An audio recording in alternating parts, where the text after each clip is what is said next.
বন্ধুরা, মামনি রান্নাঘরে সবাইকে স্বাগত। আজকে আমি তৈরি করব মশলা চিংড়ি। মশলা চিংড়িটা বানানোর জন্য আমি এখানে একটা নারকেল কুড়িয়ে রেখেছি, আর এখানে 250 চিংড়ি মাছ আছে। এটাকে আমি নুন হলুদ মাখিয়ে নেব।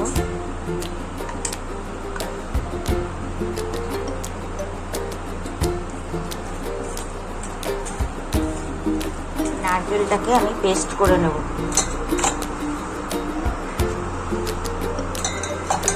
আমি এখানে নারকেলটা পেস্ট করে রেখেছি, কাপড়ের মধ্যে ছেঁকে দুধটা বার করে নেব। আর এখানে নিয়ে নেব 2 চামচ পোস্ত। এই রান্নাটা পোস্ত দিয়ে আমি করব, সর্ষে বাটা দিয়েও করা যায়। আমাদের বাড়িতে যেহেতু সর্ষে বাটা পছন্দ করে না, তাই আর কি পোস্ত দিলাম। পোস্তটাকে গুঁড়ি করে নেব। আর একটা টিপস দিই, অনেকেই জানেন, যারা জানেন না তাদের জন্য। এই বর্ষাকালে অনেক সময় সুজি, পোস্ত, তিল, চীনাবাদাম এগুলোতে পোকা ধরে। একটু জাস্ট কড়াইতে একটু গরম করে এটা ঠান্ডা করে আবার বয়ামে রেখে দিলে পোকা ধরবে না। চিংড়ি মাছটা আমি ভেজে নেব।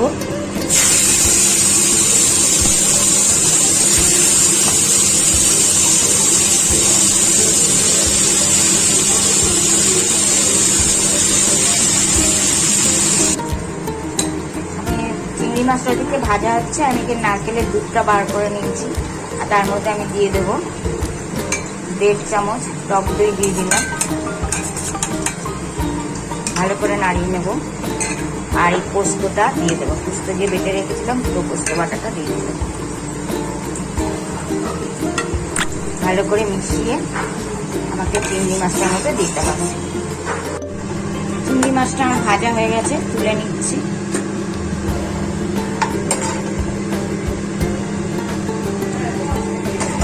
সর্ষের তেল দিয়ে দিলাম, তেলটা গরম হয়ে গেছে।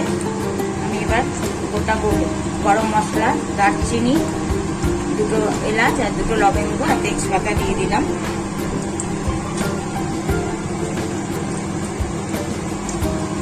হাফ চামচ রসুন বাটা দিয়ে দিলাম,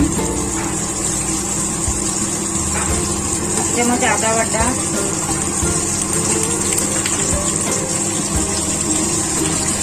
পেঁয়াজ বাটা দিয়ে দেবো 2 চামচ,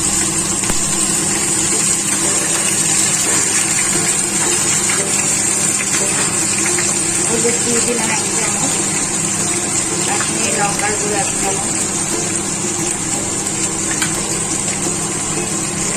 লঙ্কা দিয়ে দেবো 2 চামচ। ঝালটা যে যেমন খাবেন সেরকম দেবেন।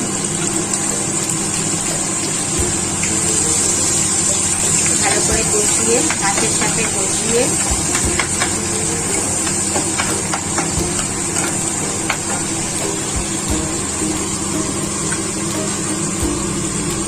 আর দিয়ে দেবো 2 চামচ নারকেল বাটা।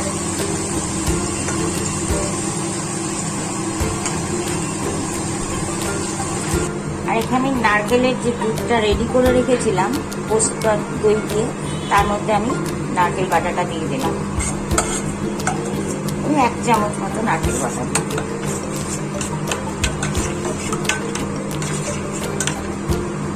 মাছগুলো দিয়ে দিলাম।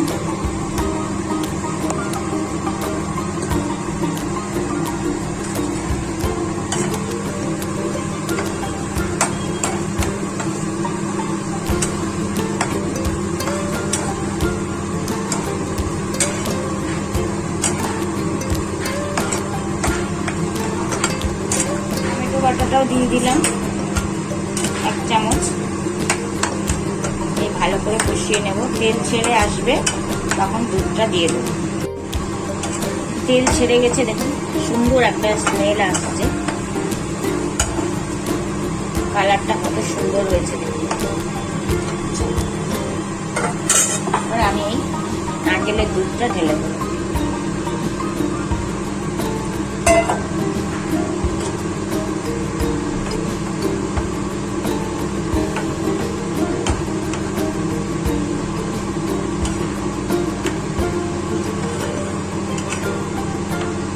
নুন চিনিটা মশলায় দিইনি, এটা ফুটে উঠবে, তারপর নুন চিনিটা দেবো।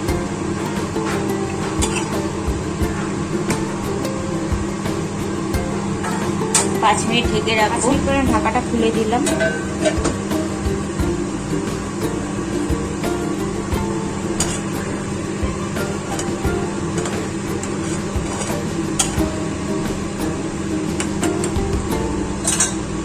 এর মধ্যে এবার আমি 1 চামচ নুন দেবো,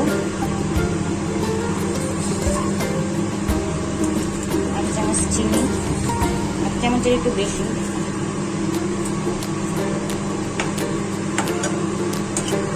নুন চিনিটা যার যার পরিমাণ মতো দেবেন।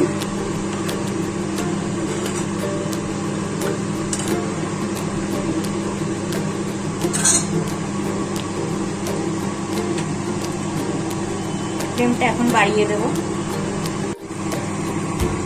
চিংড়ি মাছটা হয়ে গেছে, এবার আমি 1/2 চামচ ঘি দিয়ে দিলাম।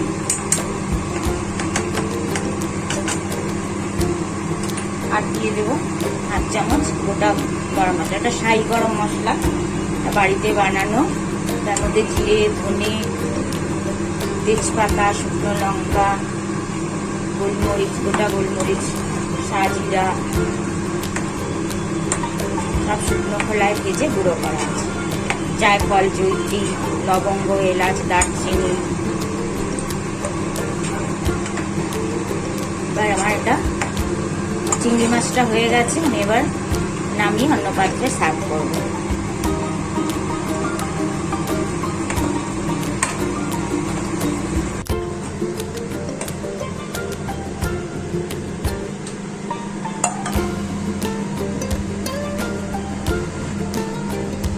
এবার করে খেয়ে দেখবেন কিরকম লাগে। খুব সুন্দর হয় খেতে, ভালো লেগেছে তাই শেয়ার করলাম। ভালো থাকবেন, সুস্থ থাকবেন। ভিডিওটা দেখার জন্য ধন্যবাদ।